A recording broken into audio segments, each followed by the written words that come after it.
Alright, I figured, you know what? This is my style. I'm not a scripted kind of person. So we're just gonna take care of business like this. Okay. Alright, so you all to some extent, I forgot I can have music in the background. Just have to be a little louder.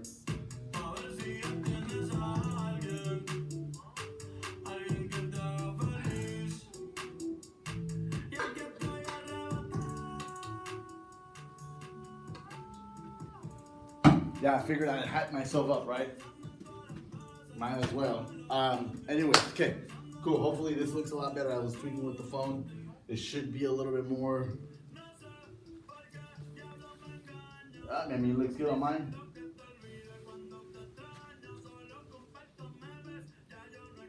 I'm writing down all the people talking smack.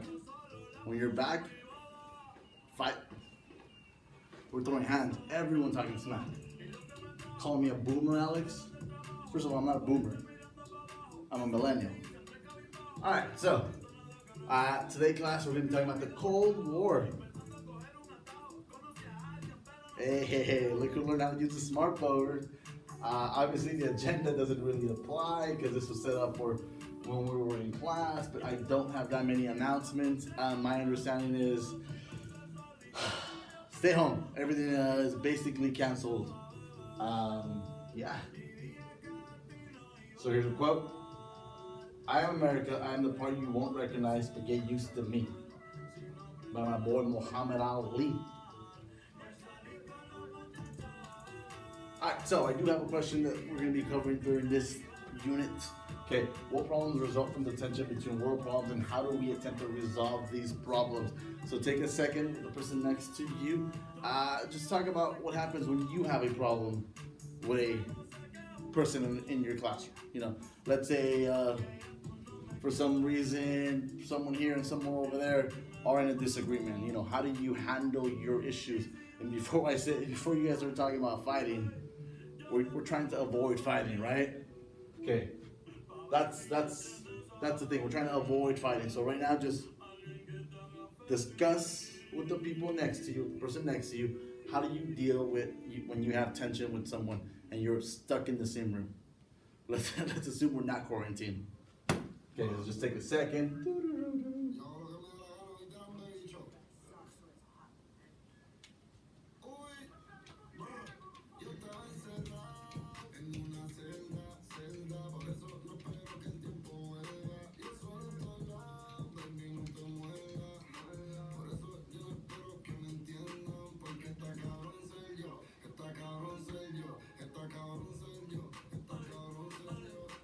Hey, I better get tagged in all these memes you guys are gonna be making about me. So I better get that tag. Okay. All right. So, do I have any volunteers who want to share what they, how they feel? Okay. Yeah. Right here. What's up? No, you don't tell them that you want to meet them at the parking lot and fight. Okay. No, you don't meet them at Vaughn's and fight them at Vaughn's. How about we don't fight at all? There's no need to send you guys to the RTI specialist and you guys solve this. Okay. How about we do this separately? How about when I send you to the RTI, you talk about your feelings? Look at all those eyes roll. People talking about my feelings. Okay. The idea is that we don't want this. This is never good. Okay. And this is exactly what the Cold War was. Okay. What you essentially have at the Cold War is you have two major powers trying to figure out who's at top. Two big countries, the United States of America and the Soviet Union, trying to be the big dog. Okay. All right. So right now, just describe with the person next to you. Describe World War II in a sentence. Summarize it. Okay. When you think of World War II, what pops up? And I'll look at some of the comments. So post some comments, share some things. I'll read them out loud, see how well you guys are at. Those of you who are not in my class, still share.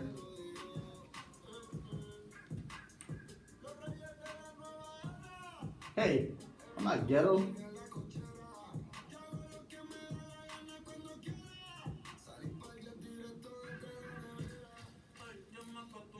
Okay, all right.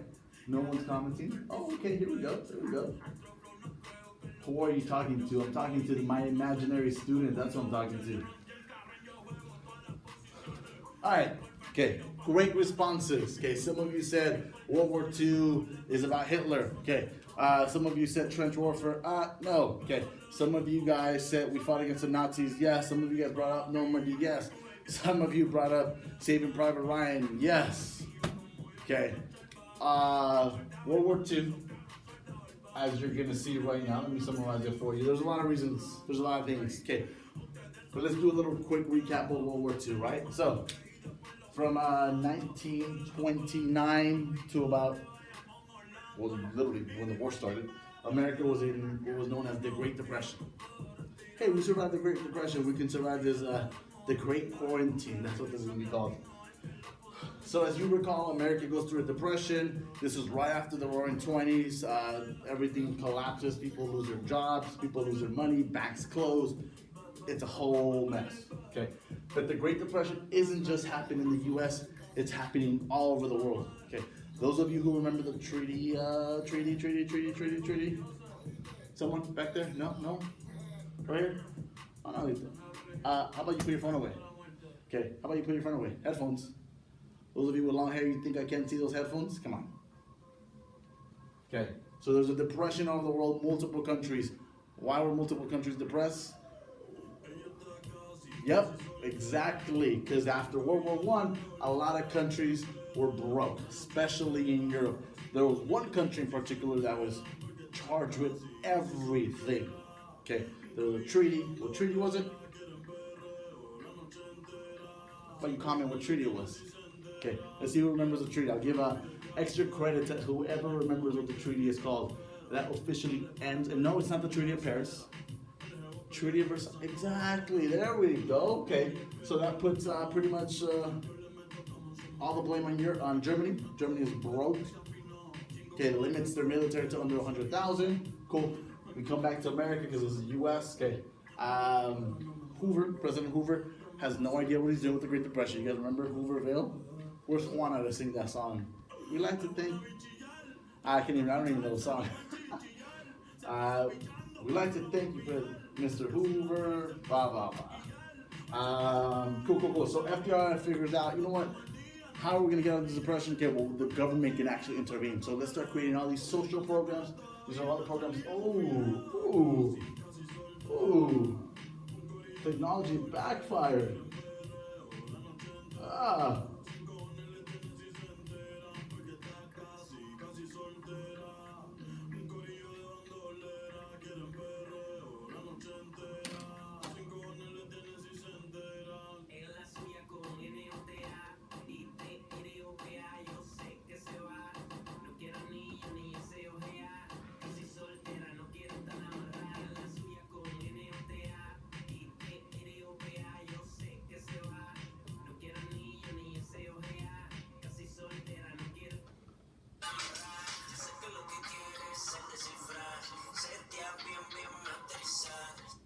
Woo.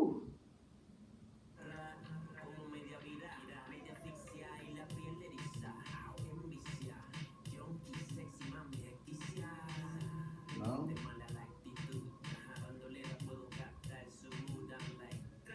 Alright, we're back. Woo. Look at that. Okay. So yeah, FDR creates all these social programs, makes the government spend money, brings everything back. Okay, we talked about this.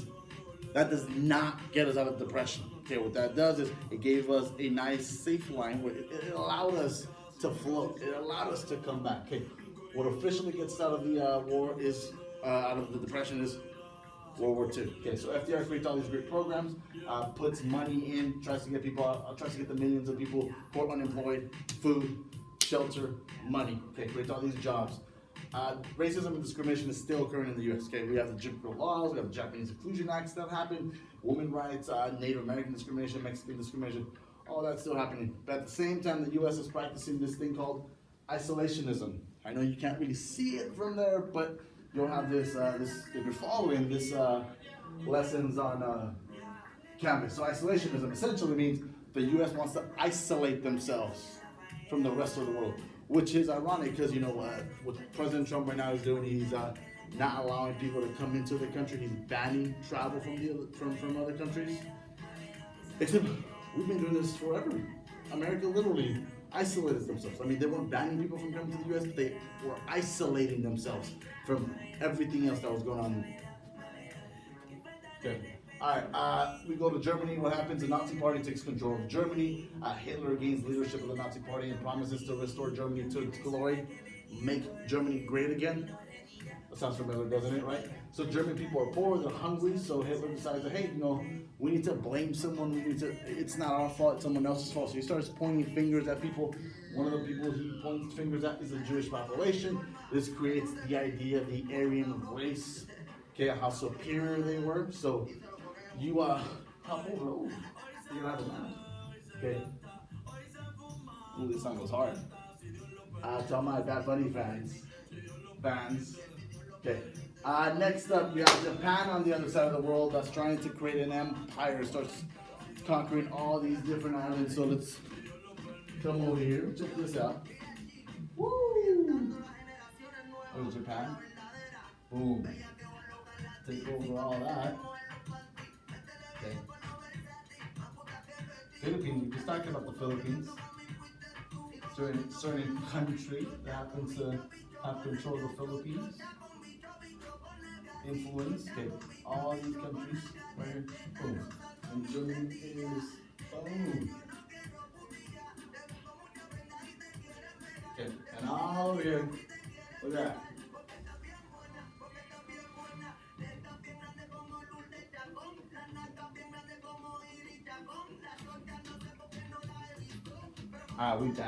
We back.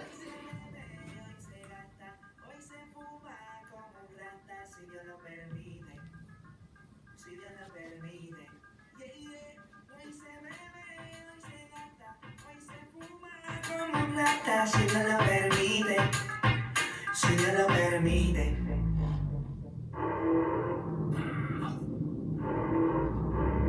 Mami, ¿qué tú quieres? Aquí llegó tu tiburón. Yo quiero pegarte y fumarme un ron.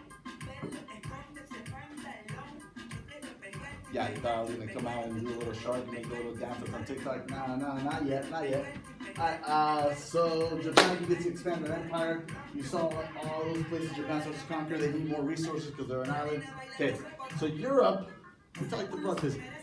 They don't want to fight. Okay, European countries don't want to fight. So they start doing this thing called appeasement, which pretty much says, hey, Germany, you want that? You can have that. You want that? You can have that. So Germany starts to expand because they're like, hey, we want more. So we all know that the war officially begins when Germany and the Soviet Union get together and invade Poland. Everyone's like, whoa. That's when France gets in. Then the British get in, and a bunch of other countries get in. During this time, the U.S. is still minding their own business. Okay. But they see this as an opportunity to sell weapons, get some money. Okay. The Germans take over France and they start bombarding the British. The British are able to get all their army out of Europe and back into Britain, where they're holding on the attacks. America eventually gets into the war when Japan attacks America, and then that brings a whole new player into the game. Okay. Then Hitler decides to betray the Soviet Union for some weird reason. Then wants to attack him during winter. Like, come on, my dude. You don't attack the Soviets during winter? Okay. One of the things that this is going to be able to, this is such a key component of this is that the Germans and the Japanese consider themselves to be superior than everyone else. Okay. The Soviet Union is able to kick Germany's butt. America kicks Japan's butt. So what ends up happening is the Americans, the Soviets, they take care of Japan, they take care of Germany. So that leaves you with two big dogs, right? That leaves you with the Americans, who, by the way, are making lots of money in this war. Lots of money. We're getting out of depression. Germany officially surrenders May 7th, 1945. That's when the Allies discover all these death camps. They learn about Hitler's final solution. Rosie. Okay. And then Japan still isn't fully wanting to surrender. So as you all know, America decides to drop 2 bombs. And then Japan officially surrenders August 14, 1945, after the bombs are dropped in Nagasaki and Hiroshima. Woo! Okay. Obviously, this is something we would have done, but you're going to be able to see this. I want you guys at home to read the terms of surrender that the U.S. gave to the Japanese. Okay, so for example, number 9. Okay, the Japanese military forces, after being completely disarmed, shall be permitted to return to their homes with the opportunity to lead peaceful, productive lives. Okay, so America is putting all these rules and all these criteria that the Japanese have to follow. Okay, so what I want you guys to do at home, okay, is you're gonna read this right here. You're gonna read these 3 that I put up for you guys, and what I want you guys to do at home is you are going to create new terms of surrender for Japan. In your journal, you're only gonna put in, give me 3 terms of surrender, right? So you're gonna read these 3 that I gave you, but you're gonna come up with your own 3. So you're America, we just beat the Japanese, okay? You're setting the terms of surrender. What do you expect them to do? Okay, what are your criteria for Japan moving forward? Okay, got it, got it. I will, again, let me reiterate this for those of you who aren't listening. Oh, because you have your headphones on, come on. There we go, there we go. Okay, so let me say this again. Let me lower the music.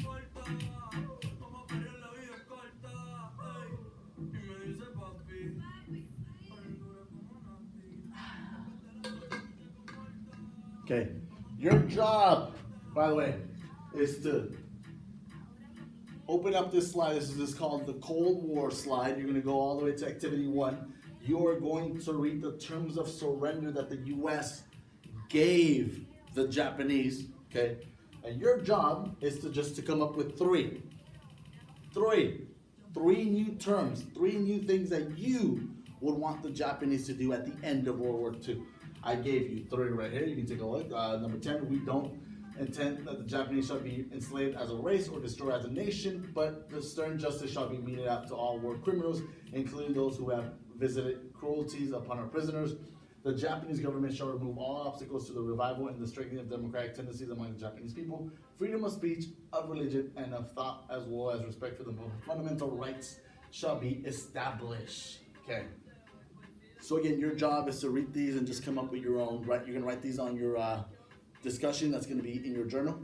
So when you go to discussion on Canvas, click on the one that says distant learning. Click on that one, and underneath that reply, just put activity 1. Boom, boom, boom, boom. 3 terms. 3 new terms that you expect the Japanese to follow following World War II. Okay. Do you want them to lower their military? Are you gonna force them to pay us? Okay, do you want them to no longer have a military? Are you going to make them be part of the U.S.? Should they be the 51st state? Or, you know, what exactly are you going to force the Japanese to do? All right, I think we're good. Cool, and this will be day 2. So this one will be up, I don't know, in 2 days. Cool. All right.